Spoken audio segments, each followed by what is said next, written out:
About a year ago, Ice Cube. All right. We got another YouTube video. You already know how we do. We usually react to 2 videos. Then we hop into the gaming. We've been streaming for an hour and 20. Yeah. I mean, that's all I got to say. We've been streaming for an hour and 20. So let's go on ahead and, you know what I'm saying, get to doing what we do. He went on Bill Maher's podcast and said this. Let's take rap music. Let's take it. Same people who About a year ago, Ice Cube went on Bill Maher's podcast and said this. Let's take rap music. Let's take it. Same people who own the labels own the prisons. Literally the same people? Literally the same people. But it goes deeper, with many people believing that the CIA aided the prison industry in their attempt to hijack hip-hop and use it as a psyop. For a long time, there have been multiple conspiracy theories that the CIA has used hip-hop as a psyop, that the FBI has always been involved in the investigation of rappers, and that the prison industry, like Ice Cube said, is directly involved with the genre. Now, Ice Cube has been in the game for decades, as a member of NWA, as a successful solo artist, and with a successful acting career, which is why I feel like his claim may have a little bit of validity. And the theory goes much deeper than just the prison industry. But with conspiracy theories being thrown around all the time, it's hard to tell fact from fiction. So today I wanted to look into all of these theories and see how they work with one another. First, I want to clarify I've seen these theories and I think they're interesting, but I'm also not like some conspiracy nut. Honestly, I'm not gonna lie to you. Like, I wouldn't be surprised if that was true, because the way hip hop and rap is so designed right now and how like easily someone could blow up just like this, I wouldn't be surprised if it's like some type of controlled environment. Like maybe back then it wasn't controlled, but I feel like now, especially with the rise of social media, I feel like rap and hip hop is just so like controlled. Like I feel like they know what's gonna be catchy, and all of like, I don't know how to really explain it, but I feel like the people who are listening to this will understand what I'm talking about. Bunch of videos talking about conspiracy theories because I just find them interesting to look into. The only reason I'm really looking into this one is because Ice Cube said it, and as someone who's been in the game for so long, I feel like there's a bit more validity to him saying it than some random nerd on Reddit saying it. So yeah, that's why I'm looking into it and gathering all the possible information and seeing if there is any truth to these claims as objectively as possible. Also, I want to clarify that the CIA, FBI, or any other government apparatus that I refer to sometimes just generally refers to the government because it can get a little tricky with all the names of the organizations. Like in the title of the video, I don't literally mean the CIA. It could be any subdivision, you know. You'll see what I mean throughout the video. So let's just check it out. We get you, Mattyballz. On July 2nd of 2023, Bill Maher released an episode of his Club Random podcast featuring Ice Cube, in which they spent a small chunk of time speaking on this theory. They got onto the subject of division in America, more specifically racial division, and that is when Cube brought up his thoughts on hip-hop and prison. Same people who own the labels own the prisons. Literally the same people? Literally the same people who own the labels own private prisons. You know, it seems really kind of suspicious, if you want to say that word, that the records that come out are really geared to push people towards that prison industry.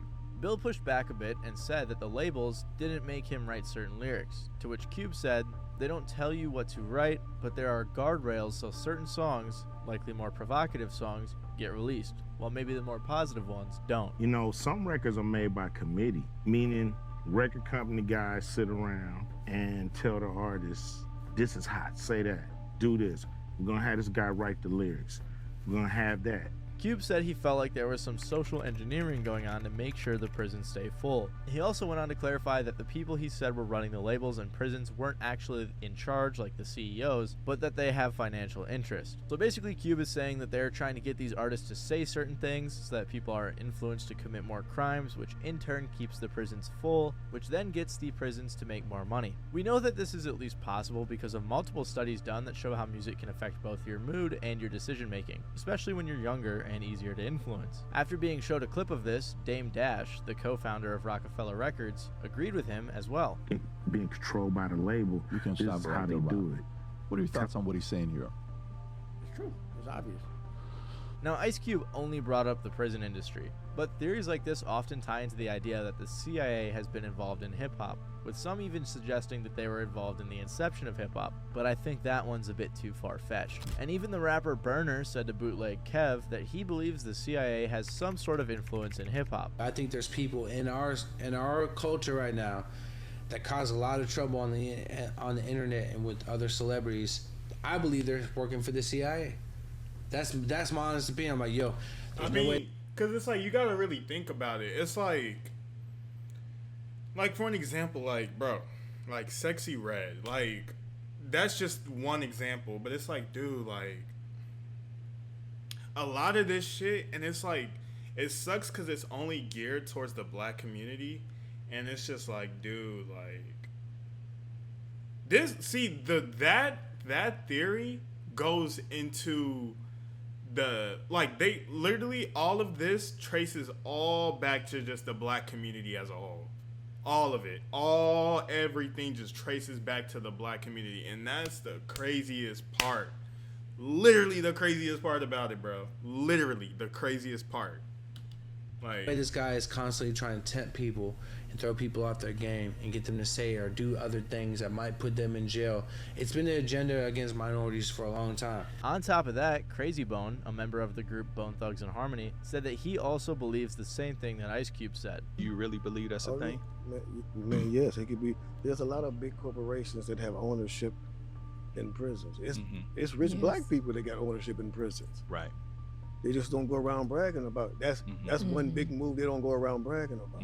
So I definitely think it's interesting that a handful of artists in the game do have this belief, especially the well-established and well-connected artists who have been on major labels. But before we can look into any evidence, we first have to understand one of the major things that kicked off this whole conspiracy theory. In 2012, a blog post from the website Hip Hop Is Red went live that was titled "The Secret Meeting That Changed Rap Music and Destroyed a Generation." The writer said that this anonymous letter had landed in their inbox, so they decided to post it. It starts, "After more than 20 years, I've finally decided to tell the world what I witnessed in 1991, which I believe was one of the biggest turning points in popular music, and ultimately American society." The author continues, "Between the late 80s and early 90s, I was what you may call a decision maker with one of the more established companies in the music industry." They continued to say that in 1991, they were invited to a closed-door meeting with a small group of music business insiders to discuss rap's new direction. The author said the meeting had 25 to 30 people, with mostly familiar faces, but the author also said, "Among the attendees was a small group of unfamiliar faces who stayed to themselves and made no attempt to socialize beyond their circle." Many readers assumed that these men in suits were either the CIA, the FBI, or involved in the prison industry, or maybe a combination of all three. He said that the unfamiliar people went around and made people sign a confidentiality agreement. Apparently, a speaker came up and said that the companies they worked for in the music industry were building privately owned prisons. Since they were government funded, the more prisoners in the prison, the more money the prison makes, which is true, by the way. The author then said that their job was to market music that promotes criminal behavior, with rap being the music of choice. They continued to say that some people got mad, including the author, and were escorted out after one of the men pulled a gun. The author then said that they kept quiet out of fear for 20 years and noticed the change in hip-hop. Now, of course, there's no proof for this, but this story spread like a wildfire. It even had Alex Jones on Twitter claiming Ice Cube had direct knowledge. And after that, a Twitter user said since NWA was active from 87 to 91, they were directly involved in this. This bold claim upset Ice Cube, who actually responded saying, "Opinions are like assholes. Everyone has one and they all stink. What evidence do you have to make a statement like that?" So despite Cube denying any involvement in that alleged meeting, it still spread like a wildfire over the internet. Cube has also denied accusations of NWA destroying hip-hop, basically saying that all the stuff they rapped about was a reflection of their environment and they were just talking about things that were already going on, which is definitely very important to understand when talking about the gangster rap genre. But Crazy Bone, who I mentioned earlier, directly referred to this letter, saying he believes it, and also spoke on his own experience, saying that this attempt to make songs a certain way happened to him and his group.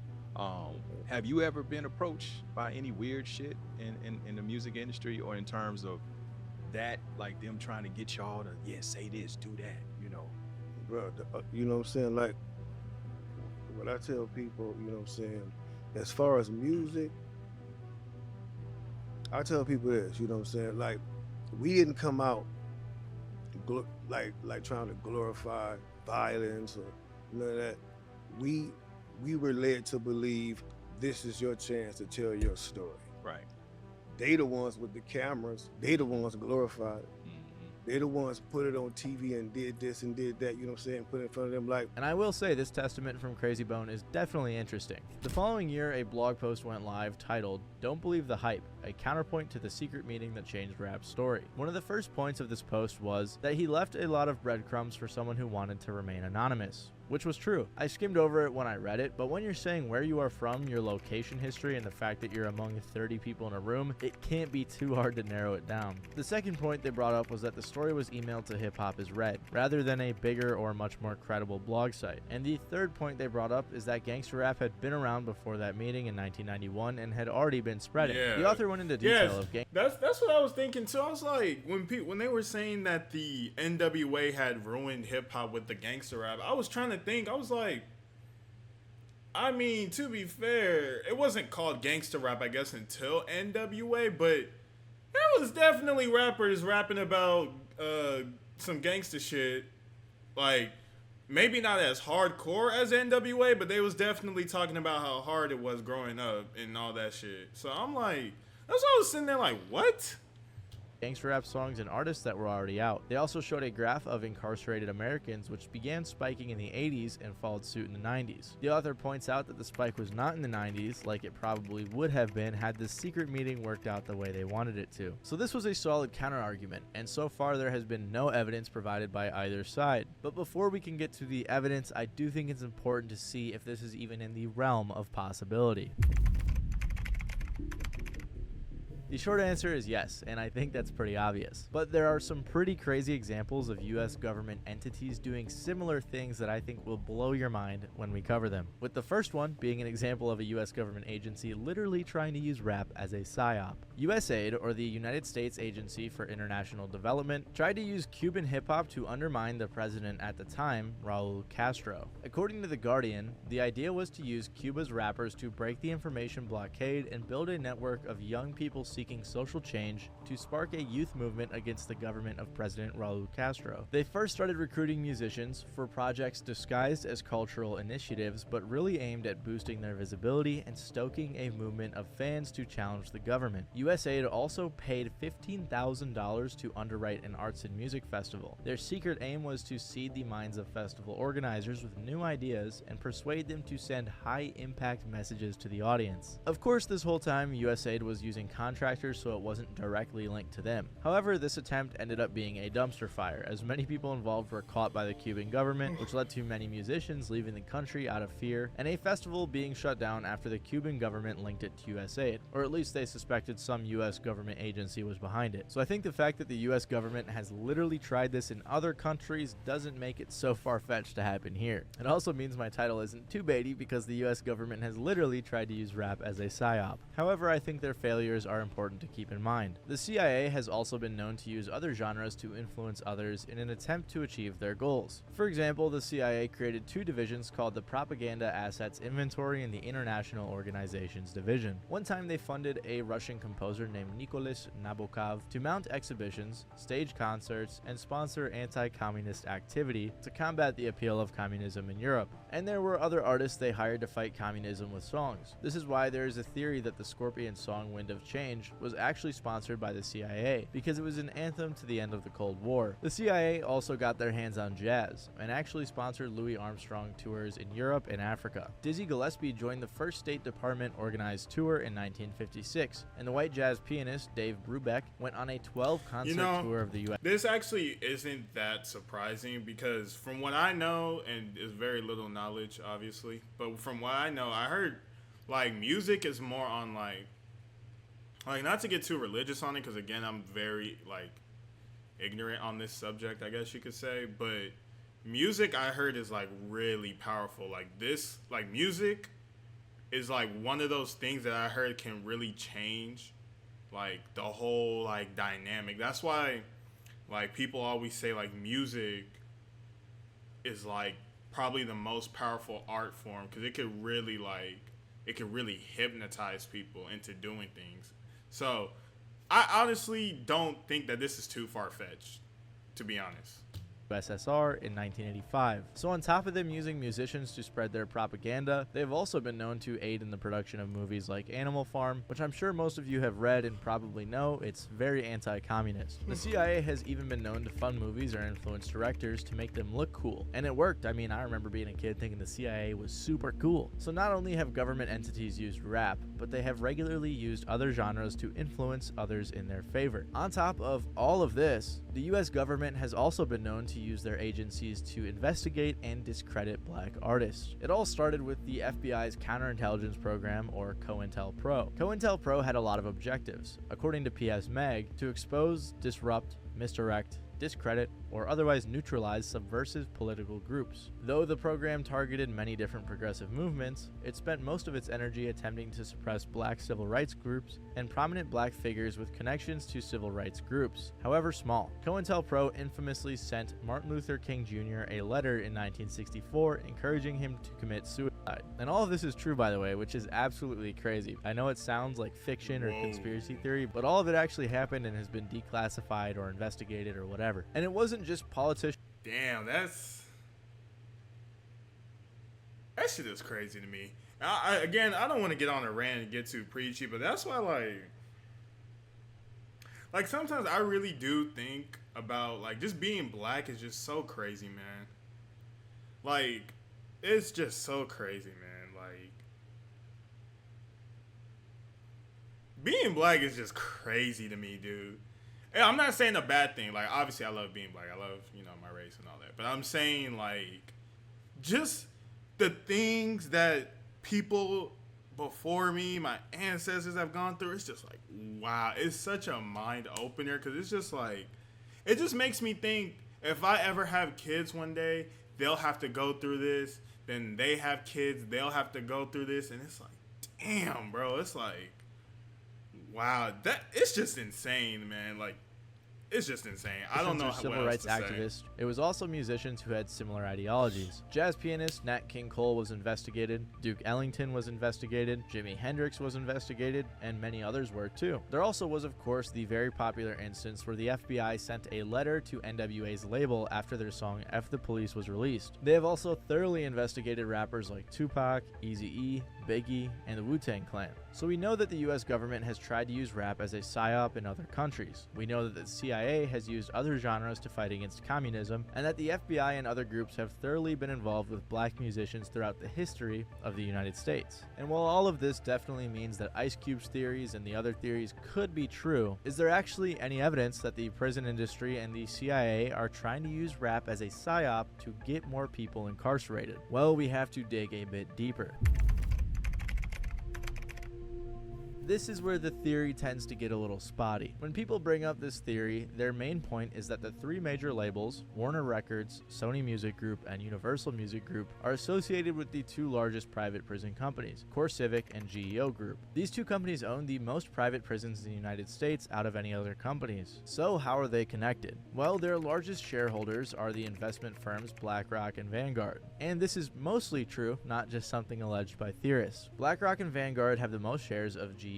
They also have the most shares of CoreCivic. Sony's largest investor is PrimeCap Management Company, which is a separate entity from BlackRock and Vanguard, but they have been known to work with Vanguard in the past. Although BlackRock and Vanguard themselves aren't even in the top 5 of shareholders. And Warner Music Group's top 2 investors are neither BlackRock nor Vanguard, although Vanguard is number 3. So there definitely is some financial interest, but you also need to understand how companies like this work. They don't have enough shares to actually own any of these companies. They are investment management companies. I'm going to have someone else smarter than me explain this, but I know it's something that a lot of people, including myself, have seemed to misunderstand. Who do you think is the most powerful man on the planet? BlackRock. How much power do you have if you don't actually own anything? BlackRock manages $10 trillion, and it absolutely gives them outsized influence on global finance. But it's not their money. It's other people's pensions, endowments, and sovereign wealth funds. Assets that they actually own only total to about $170 billion.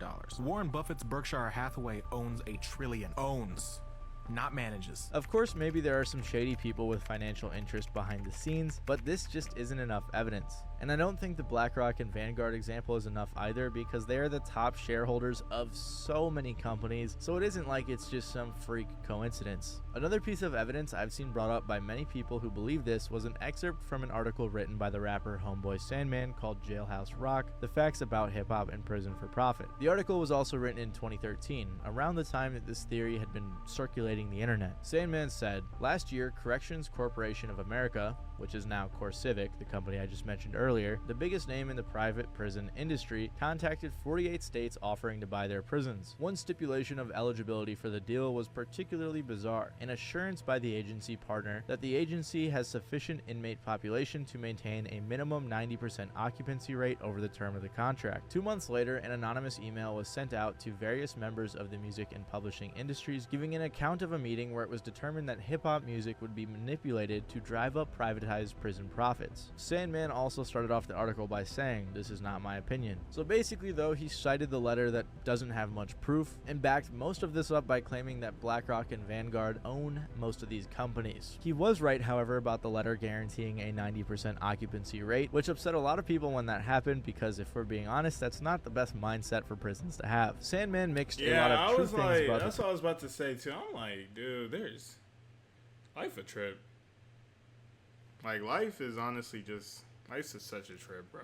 Prison industry into his own article, but used these facts to jump to a conclusion that wasn't quite there yet. And this is about all there is in the way of evidence when it comes to this theory. Just multiple people's words and opinions, combined with the misunderstanding of management companies. So there has never been any definitive proof or evidence that the CIA or prison industry has directly tried to use hip-hop as a tool of mass incarceration. However, like we've seen in this video, groups similar to the CIA, such as the FBI, COINTELPRO, and USAID all use music and sometimes even hip-hop to try to achieve their goals. Of course, the prison industry has plenty of incentives to keep people in prison and get more people in prison, but whether or not they are using hip-hop for it, well, there just isn't enough proof for it. As of now, it is just hearsay. All we can do now is take into consideration people in the industry's accounts, the other examples I mentioned, and try to figure out what to do with that information. NPR did a whole podcast episode on this and asked a lot of people in the industry what they thought about it, and there were varying opinions. For example, Kim Osorio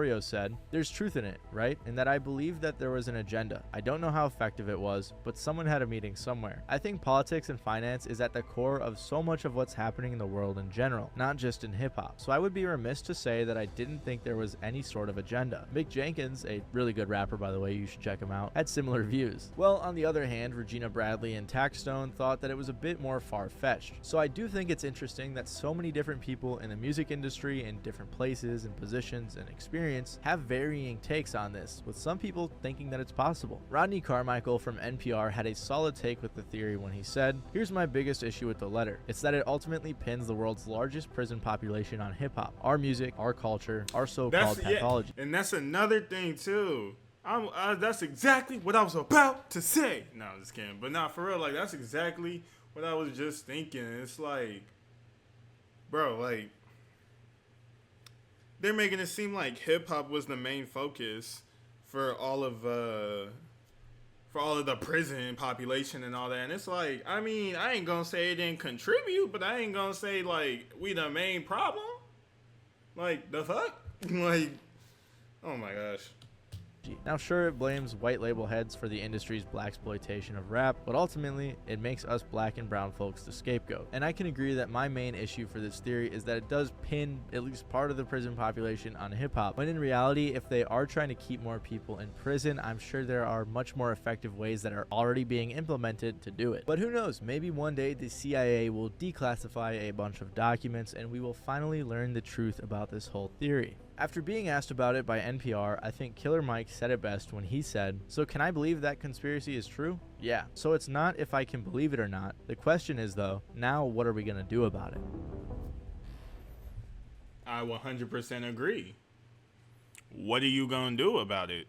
Like, you know what I'm saying? Like, what are we gonna do about it? She know what she wanted and had to go get it without being caught. She know what she wanted and had to go steal it without giving thought.